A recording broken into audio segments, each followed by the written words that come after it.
दोस्तों, अगर आपसे पूछूं कि आप भारतीय स्वतंत्रता संग्राम सेनानियों के बारे में बता सकते हैं तो आपका जवाब होगा हां।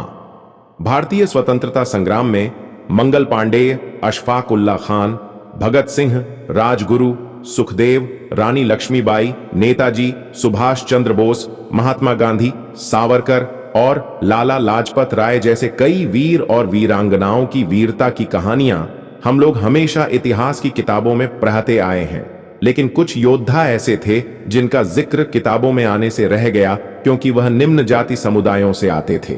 निम्न जातीय समुदायों से संबंधित होने के कारण उन्हें इतिहास के पन्नों में दफन करने की कोशिश की गई। उन्हें इतिहास में वह सम्मान नहीं मिला जिसके वह असली हकदार थे और भारत का एजुकेशन सिस्टम उनके बारे में बताना ही नहीं चाहता। लेकिन मातृभूमि के लिए उनका त्याग और बलिदान अमिट है। वे दूरस्थ गांवों के निम्न समुदायों से थे, लेकिन फिर भी अंग्रेजी बेड़ियों से भारत को आजाद कराने का सपना उनके भीतर भी धधकता था। आज हम आपको एक ऐसी महान वीरांगना के इतिहास के बारे में बताएंगे जिन्होंने एक महिला होते हुए भी 32 अंग्रेजों को मौत के घाट उतार दिया और इतिहास के पन्नों में अमर हो गई। उनका नाम है वीरांगना उदा देवी। उदा देवी पासी जाति से संबंधित एक महान वीरांगना थीं, जिन्होंने 1857 के भारतीय स्वतंत्रता संग्राम में प्रमुखता से भाग लिया था। ये अवध के नवाब वाजिद अली शाह के महिला दस्ते की सदस्य थीं। 1857 के लखनऊ में जब प्रथम स्वतंत्रता संग्राम के क्रांतिकारियों ने ब्रिटिश सेना और प्रशासन को लखनऊ रेजिडेंसी में कैद हो जाने को मजबूर किया, तब सिकंदरबाग इन क्रांतिकारियों का डेरा बना। गौरतलब है कि 1857 के स्वतंत्रता सेनानियों ने लखनऊ रेजिडेंसी में ब्रिटिश सेना के हजारों सैनिक और अधिकारी मार गिराए गए थे। भारत के प्रथम स्वतंत्रता संग्राम के लखनऊ चैप्टर का अहम हिस्सा सिकंदरबाग बना। सिकंदरबाग में बागी सिपाहियों के पनाह लेने का पता अंग्रेजों को तब चला जब उन्होंने कानपुर की हार और लखनऊ में हुए भारी नुकसान के बाद लखनऊ को घेरना शुरू किया। सिकंदरबाग के पास उन्हें भारी फायरिंग का सामना करना पड़ दिया। British commander in chief Colin Campbell इस बाधा से औचक थे। 16 नवंबर की सुबह जब ब्रिटिश सेना की टुकड़ी आगे बढ़ रही थी तो सिकंदरबाग से आ रही जबरदस्त फायरिंग ने उनके कदम रोक दिए। ब्रिटिश घुड्डा सवार दस्ता यहां आकर फंस गया। उनके दूसरी तरफ गोमती का किनारा था। इनकी मदद करने के लिए फौरन बंगाल हॉर्स आर्टिलरी का दस्ता पहुंचा जो बंदूकों से लैस था। इसके बाद ब्रिटिश सेनाओं ने सिकंदरबाग पर हमला बोल दिया। आधे घंटे की फायरिंग के बाद ब्रिटिश सेना ने बाग की एक दीवार पर एक इतना बड़ा सुराख बना दिया जिससे एक आदमी भीतर घुस सकता था। इस तरह लेफ्टिनेंट मैकक्वीन की सदारत में 93 हाईलैंडर्स और 4 पंजाब इन्फेंट्री के 14 जवान बागियों की भारी गोलाबारी के बीच बाग में घुसने में कामयाब रहे। इस दौरान 4 पंजाब इन्फेंट्री के बाकी जवानों ने लेफ्टिनेंट पॉल के साथ बाग के मुख्य गेट पर भारी हमला बोल दिया। आखिरकार ब्रिटिश बाग में घुसने में कामयाब हो गए। उन्होंने सुराख को भी और बड़ा बना लिया। लगभग 2000 बागी सैनिकों ने बाग के 2 मंजिला भवन में मोर्चा ले लिया। दरअसल उन्होंने सामने के 2 दरवाजों के बजाय भवन के पिछले हिस्से से हमले की उम्मीद की थी। इस आशंका से उन्होंने पिछले दरवाजे को भारी अवरोध लगाकर बंद कर दिया था, जो अब खुद बागियों के लिए आत्मघाती बन गया था। वे इस 2 मंजिला इमारत में कैद होकर रह गए। इसके बाद बौखलाई हुई ब्रिटिश सेना ने उस वक्त के सबसे भीषण नरसंहार को अंजाम दिया। कानपुर में अपनी हार और जानमाल के नुकसान से पागल हो चुके अंग्रेजों ने लगभग 2000 बागियों को निर्ममता से मार डाला।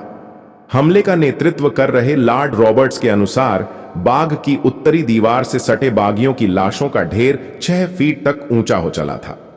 लाशों के ढेर में जिंदा बागी ब्रिटिश सैनिकों को गलियां देते रहे। इस ढेर में शहीदों के साथ घायल भी दबकर मारे गए।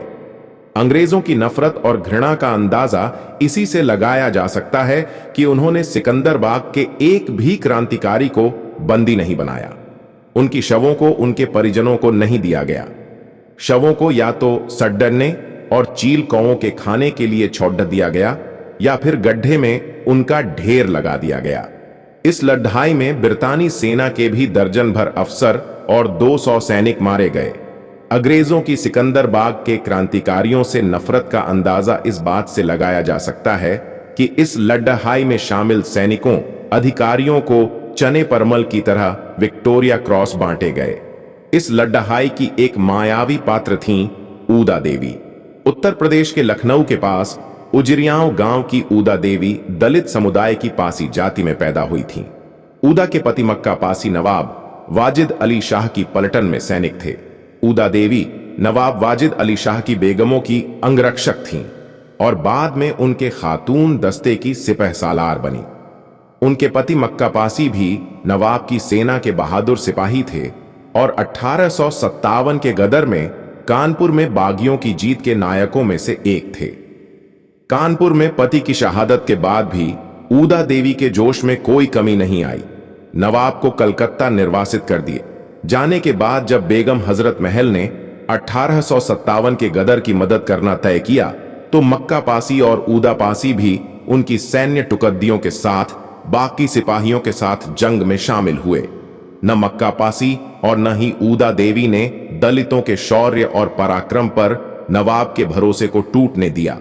गौरतलब है कि हिंदू राजे रजवाड़ों के राज्य में दलितों को हथियार उठाने का अधिकार नहीं था, लेकिन अवध के इस गीत संगीत के रसिया नवाब ने दलितों के अलावा महिलाओं का भी सैन्य दस्ता बना डाला। खैर, जब अंग्रेज सिकंदरबाग में दाखिल होने लगे तो अचूक निशानेबाज ऊदा पासी अपने साथ बम, बंदूक और भरपूर गोलियां लेकर बाग में मौजूद पीपल के एक घने पेड़ पर जा चढ़ी। आदमियों की वर्दी पहने पेड़ पर चढ़ी ऊदा को अंग्रेज चिन्हित कर पाते उससे पहले वो 32 ब्रिटिश सैनिकों को ठिकाने लगा चुकी थीं।